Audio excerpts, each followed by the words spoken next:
एकटनि दफाफोरखौ मावजानायखौ जाफुंनायखौ रायजो राजा बयबो लुबैनायखौ जों दिनै मिथिनो मोनदों। सिमा बारायनायनि खोथा, रन्जन दैमारि खारबोगोननि खोथा, स्कुल कलेज प्रभिन्सियेलाइजनि खोथा बेफोराव जेबो गैया।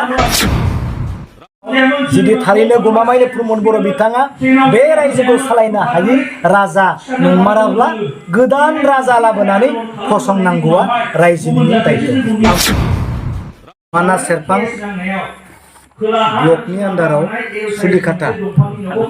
सुलिकाटा हादानाव दिनै रायजो राजाजों इलेक्सन बोथोर नङाब्लाबो गोबां मोजां गाज्रि सावरायनांगौ हिसाबै दिनै जोङो सावरायफैबाय आरो गोबां खोथाफोरखौ जिहेतु जोंहा रायजोनि गेजेराव बुंनांगौ दङ बेफोर खोथाफोरखौ जों दिनै रायजोनि गेजेराव फोरमायनाय जादों। आङो गिबियावनो बुंदों जे बिटिआर एकर्डनि गेजेरजों आसाम सरकारा जोंनो जेसेबां होनो नाजादोंमोन बिनिख्रुइ होनायनिख्रुइ बांसिन जोंनिफ्रायसो लानानै थांदों होननानै आं दिनै फोरमानजों रायजो राजानि बुंदों। दिनै बिटिआर एकर्डनि दफाफोरखौ मावजानायखौ जाफुंनायखौ रायजो राजा बयबो लुबैनायखौ जों दिनै मिथिनो मोनदों। जायबो दिनै बिटिआर एकर्डनि गेजेरजों रन्जन दैमारिया खारग'नाय बेखौ रायजोआ लुबैयो, जेलनिफ्राय उदां जानाय बेखौ रायजोआ लुबैयो, दिनै सिमाया बारायनायखौ रायजोआ दिनै लुबैयो, दिनै स्कुल कलेजा दिनै सरकारि जानायखौ दिनै रायजोआ दिनै लुबैयो, दिनै मोजां इनस्टिटिउटफोरखौ जानायखौ दिनै रायजोआ लुबैयो। दिनै बे मिटिङावहाय बेखौनो बुंनाय जादों। नाथाय जाफुङाखै मानो?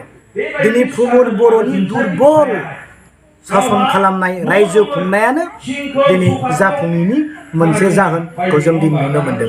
दिनै जाय लोगोआ गावजों दङ आरो जाया गावजों दङ बिथांमोनानो प्रमद बर' बिथांनि एग्रिमेन्टखौ दिनै जाफुंनांगौमोनब्लाबो दिनै जाफुङाखै।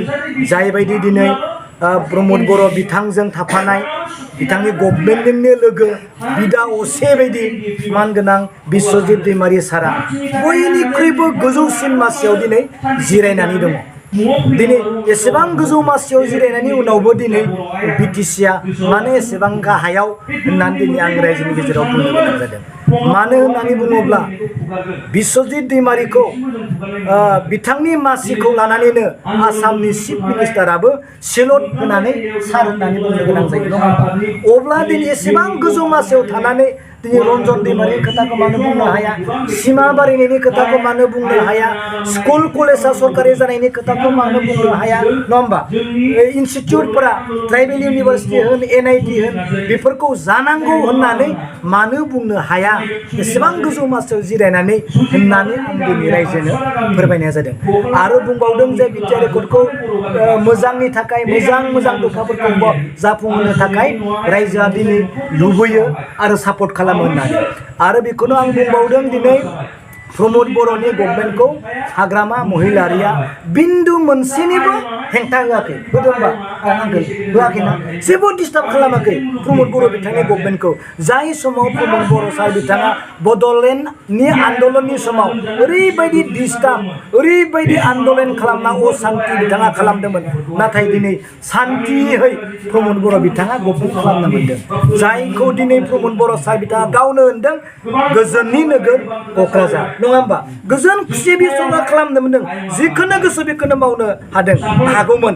नाथाय दिनै गावनि लोगोआनो गावनि असे थाफानाय गभर्नमेन्टआनो जायफोर रेकर्डफोराव जाफुंनो गोनां मोनसेबो दिनै जाफुङाखै।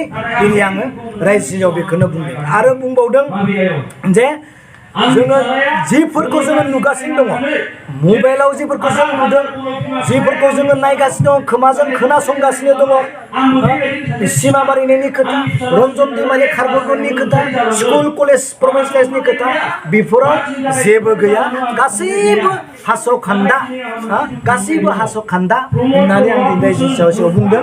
बेनिखायनो बुंबावदों जे प्रमद बर' बिथाङा दिनै रायजोखौ सालायनो हानाय जिहेतु राजा नङा। जाय रायजोआ खुंनायाव रायजोखौ जुदि नस्थ' खालामबायब्ला, गुबुननिफ्राय सिमायाव हाबफायबायब्ला, जानाय लोंनाय थाखा फैसा बिजनेस लानानै थांजोब्बायबा बे राजाखौ रायजोआनो सोलायफिननानै गोदान राजा फसंनांगौआ रायजोनि दायित्व होननानै आं बुंदों नङा होमबा आंथ' गाज्रिखौ बुङाखै दिनै आं बुंदों प्रमद बर' बिथाङा मावनोनो गोसो नाथाय बिथांनि दुरबल गोसोआ खौ नुनानै गुबुननि सुथुरा दिनै गासैखौबो मावनो हायै खालामना होबाय आं दिनै रायजोनि बुंदों दा बेसिखौनो बुंबाय फैबाय थानाय समाव जुदि थारैनो गमामायैनो प्रमद बर' बिथाङा बे रायजोखौ सालायनो हायै राजा नंमाराब्ला गोदान राजा लाबोनानै फसंनांगौआ रायजोनि दायित्व आं बेसिखौनो बुंनानै दोनबाय गोजोन्थों।